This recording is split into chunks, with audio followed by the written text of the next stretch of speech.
أن تكون دبلوماسيا يعني أن تضع نفسك مكان الآخر الذي تحاوره أو تفاوضه.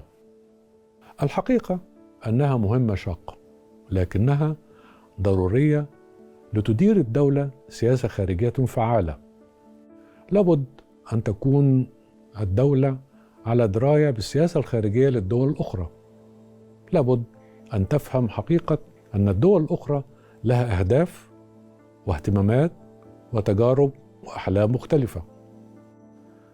الدبلوماسية الماهرة تتحايل على المخططات العدائية، أيضا تعرف كيف تستفيد من الخلافات.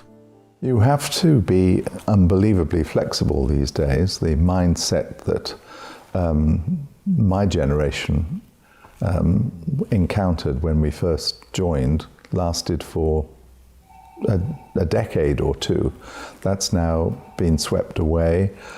People have to be able to demonstrate flexibility across the board, both in terms of subjects dealt with, the kind of diplomacy, whether you are negotiating the end of a conflict or helping nation rebuilding. These are concepts which were only dimly perceived 40 or 50 years ago. So these are important skills to bear in mind, a kind of new take on diplomacy.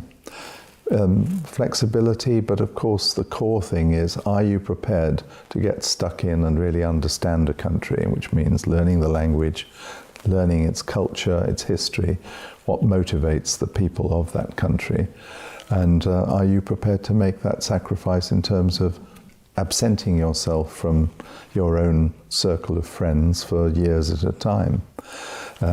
My experience was perhaps unusual in that I spent nearly 20 years on the trot abroad. So for nearly 2 decades, I never lived among my original circle of friends. But you have to, that's compensated for by the very many interesting people you meet in your time overseas, many of whom will remain firm friends, even if you've very often had to negotiate quite robustly with them.